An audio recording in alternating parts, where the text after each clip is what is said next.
A flight between two African nations should take a few hours, yet for decades it has taken a detour north across the Mediterranean through Europe before turning back south again. This was never just about distance. It was about design. Passengers lost time, businesses lost money, and an entire continent inherited routes drawn for someone else's convenience. For years, Africa's skies told a quiet story of connections that served old centers of power, of airports acting as mirrors of a past that never quite left, roads in the air, built long ago, still directing the present, but something is shifting. New direct routes are emerging, not as charity, not as permission, but as choice.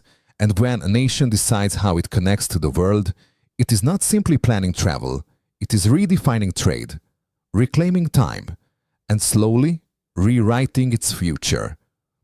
Stay with us. This is not about aviation alone. It is about who gets to decide the direction of tomorrow.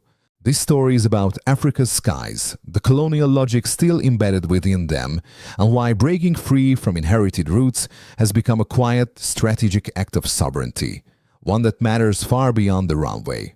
Africa's aviation map did not emerge by chance. It was drawn.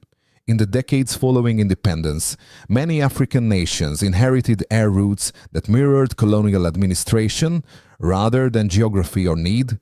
Flights were structured to funnel passengers through former imperial hubs, Paris, London, Brussels, even when the journey began and ended on the same continent. This was not inefficiency by accident. It was continuity by design. Airports were certified to foreign standards, maintenance chains were tied to external suppliers, scheduling logic favored northbound traffic over regional connection. As a result, traveling between neighboring African capitals often required leaving the continent altogether.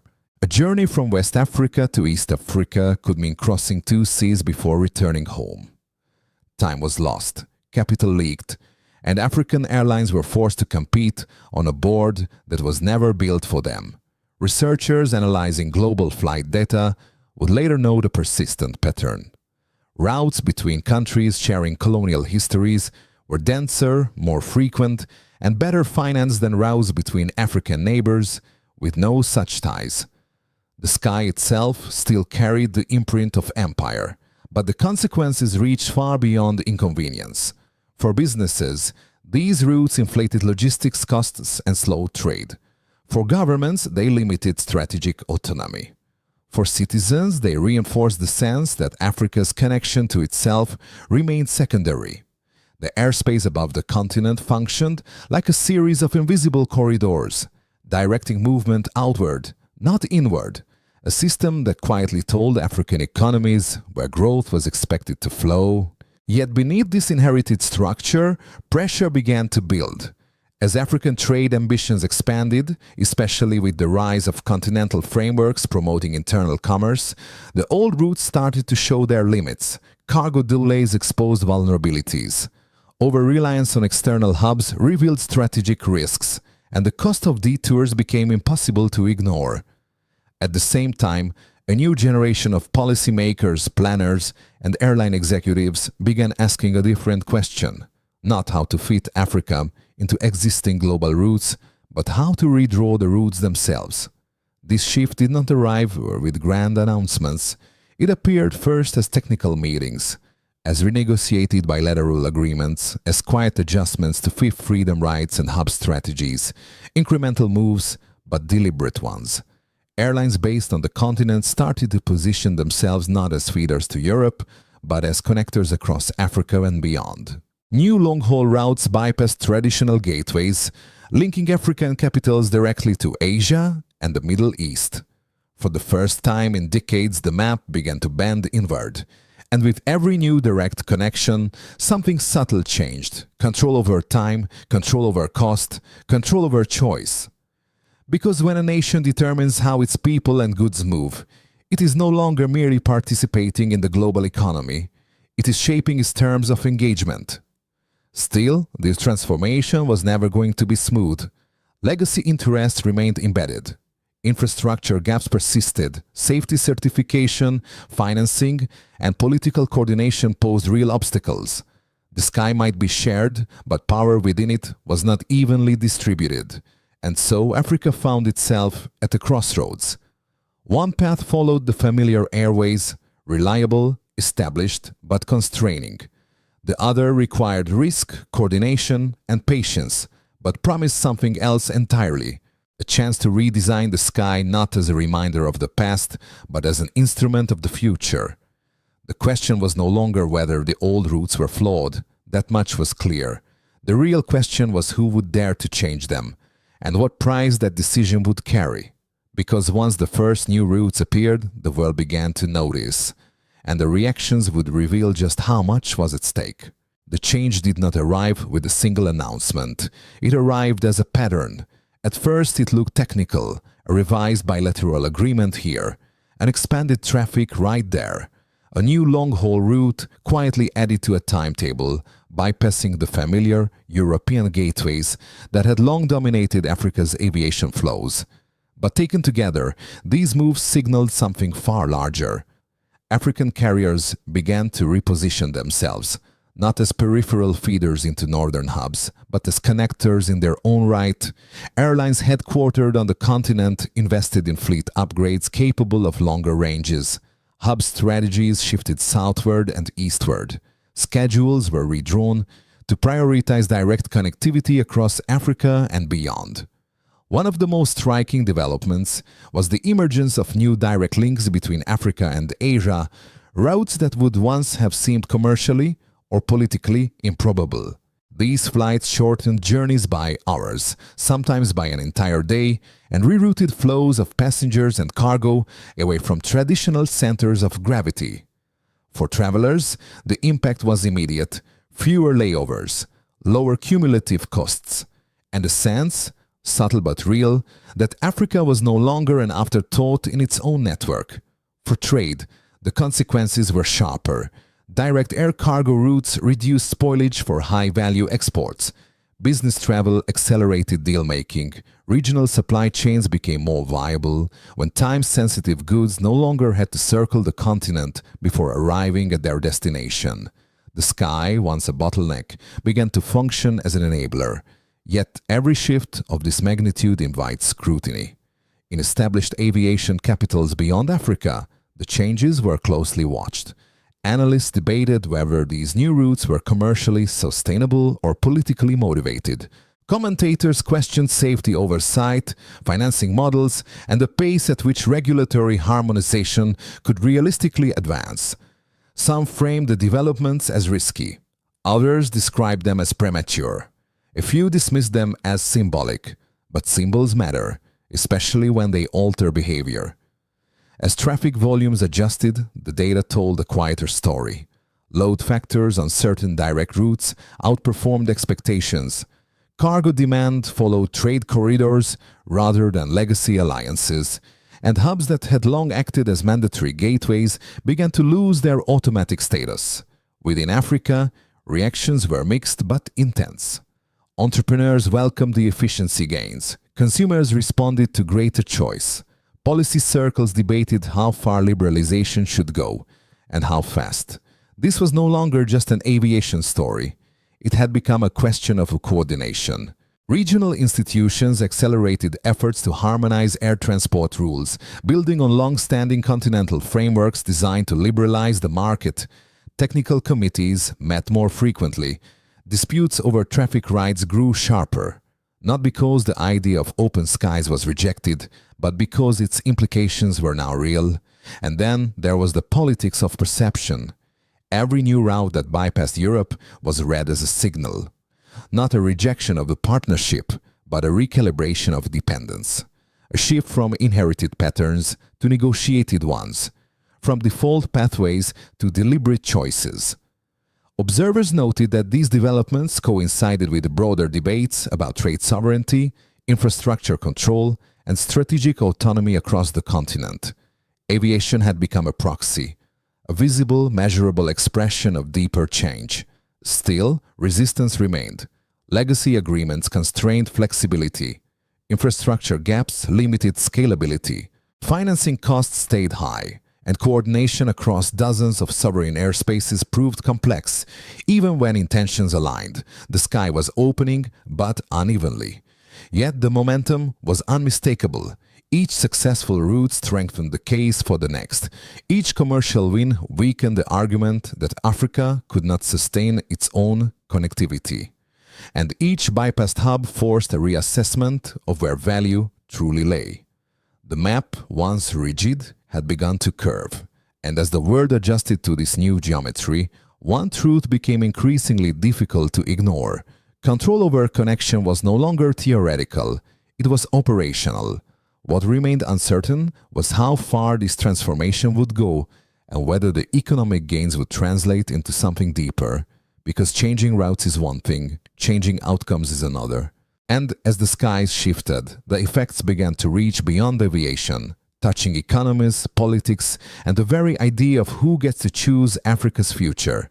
When air routes shift, the first impact is measured in hours and costs. But the deeper consequences unfold far from the runway. For African businesses, direct connectivity began to rewrite the arithmetic of trade. Time-sensitive exports, agricultural produce, pharmaceuticals, specialized manufacturing inputs no longer carried the hidden penalty of long detours through foreign hubs. Shorter transit times reduced spoilage, improved reliability, and made regional supply chains more competitive. Small and medium enterprises felt this change most acutely. Deals that once required days of travels became feasible within a single working week. Market access expanded not through subsidies, but through efficiency. Trade began to move on African terms, faster, cheaper, and with fewer intermediaries extracting value along the way. For ordinary citizens, the impact was less abstract. Journeys that had once been exhausting became possible without visas for distant transit countries. Family ties across borders were easier to maintain. Professional mobility increased. The sky, long perceived as a barrier, began to feel like shared space rather than foreign territory. But these gains also carried political weight. Air connectivity does more than move people and goods. It shapes perception. When a nation can connect directly, it signals competence, confidence, and control.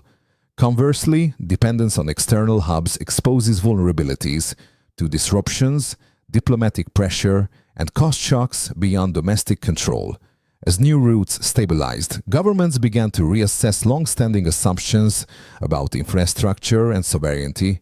Aviation policy, once treated as a technical matter, became a strategic conversation. Who controls the flow of people and cargo? Who benefits from transit fees, data, and logistics ecosystems? And who absorbs the risk when systems fail? In parts of the continent, these questions intersected with broader debates about political autonomy and economic direction. Across the Sahel, for example, leaders increasingly framed connectivity as part of a larger effort to reduce structural dependence. Within this discourse, the emphasis was not on isolation, but on renegotiation, on choosing partnerships rather than inheriting them.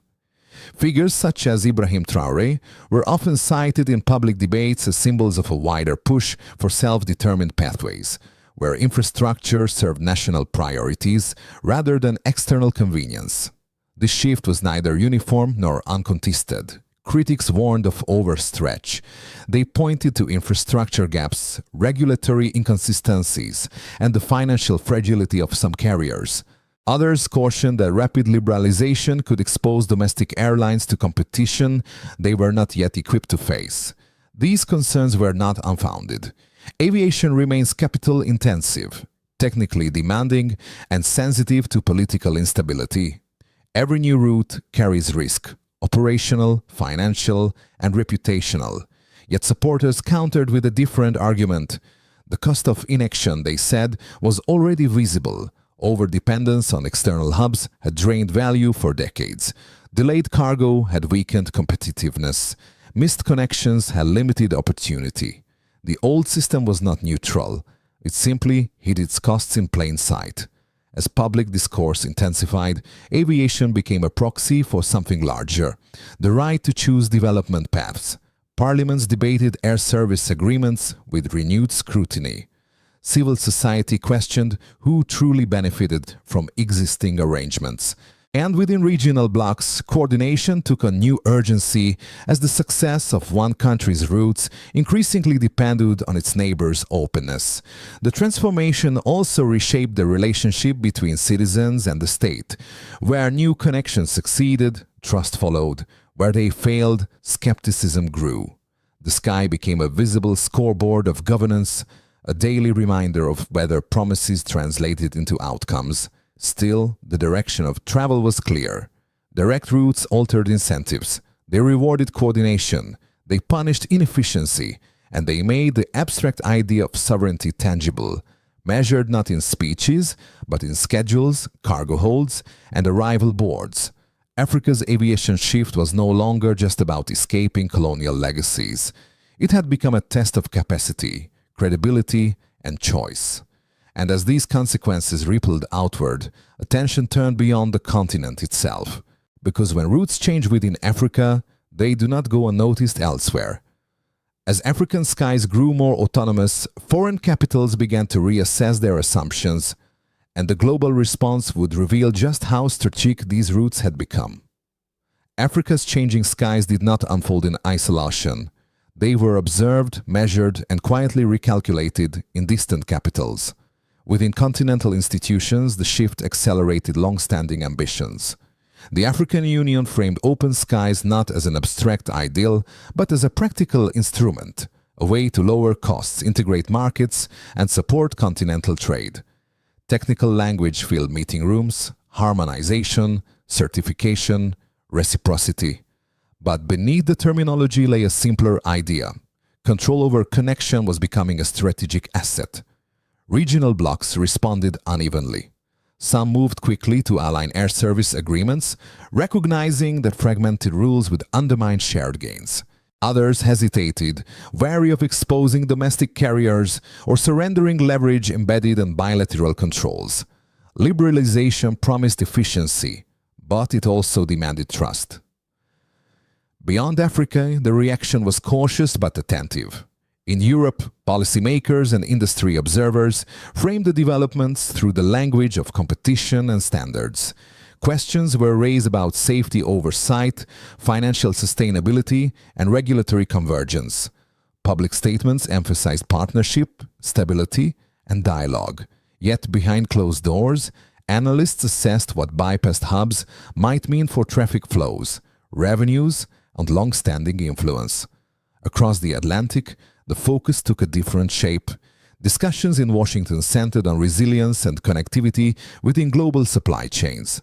Direct African routes were viewed less as a challenge and more as a variable, one that could alter logistics patterns, diplomatic engagement, and market access. The emphasis remained pragmatic, adaptation rather than opposition. Elsewhere, emerging partners saw opportunity. In parts of Asia and the Middle East, new direct links were welcomed as accelerators of trade and investment. Airlines, logistics firms, and export-oriented industries responded quickly, aligning schedules with demand rather than tradition. For them, Africa's rerouted skies represented not disruption, but access. These differing responses revealed an underlying truth. Connectivity is never neutral. It redistributes advantage. When routes change, so do bargaining positions. Transit hubs lose automatic relevance. Peripheral markets gain visibility. And nations that once sat at the end of the line find themselves at intersections instead. This recalibration was particularly visible in the Sahel, where debates about sovereignty, security, and economic direction had already intensified. In that context, aviation became symbolic, a visible marker of who sets terms and who adapts. The example of Burkina Faso was often cited in international commentary, not for the number of routes it operated, but for what its choices represented. A willingness to question inherited frameworks and pursue alternatives even under scrutiny. Yet the international response stopped short of confrontation. There were no sanctions against new routes, no formal objections. Instead, there was adjustment, revised strategies, updated forecasts, and renewed engagement efforts. The sky was changing, and the world was recalibrating accordingly. Still, uncertainty lingered. Would these shifts endure beyond initial successes? Could coordination outpace competition? And would economic gains translate into lasting leverage? As Africa's aviation map continued to evolve, one thing became clear. The global order was not resisting the change, it was preparing for it. What remained unanswered was how Africa itself would shape the next phase, and whether connectivity would become merely another asset or the foundation of something larger. Because the routes were opening, but the horizon they led to had yet to be defined. The future of Africa's aviation will not be decided by routes alone. It will be decided by what those routes are allowed to become. The opportunity is clear. Direct connectivity lowers the cost of trade, strengthens regional markets, and gives African businesses access to partners without detours or dependency. When aligned with continental trade frameworks, aviation becomes more than transport. It becomes infrastructure for economic dignity, enabling value to move faster, further, and on African terms. A more integrated sky also carries strategic promise. Coordinated airspace management can reduce inefficiencies. Shared standards can improve safety. Regional hubs can emerge not as replicas of foreign models, but as systems designed for local realities. In this vision, connectivity supports industry, tourism, education, and innovation, not in isolation, but as a reinforcing network. Yet the risks are equally real. Aviation demands capital, technical expertise, and long-term planning. Infrastructure gaps remain visible. Financing costs are high. Political instability can undermine confidence overnight. Without coordination, liberalization can favor the strongest players while leaving smaller carriers exposed. There is also the risk of substitution rather than transformation. New routes that simply replace one form of dependency with another offer movement without autonomy. The challenge is not only to fly differently, but to govern differently, to ensure that connectivity serves public interest rather than narrow advantage. This is where choice becomes decisive. African nations now face a strategic question: whether aviation will remain a technical sector managed at the margins or a core instrument of development policy. The answer will shape how benefits are distributed between states and citizens, between capitals and regions, between present demand and future capacity. Encouragingly, signs of coordination are emerging.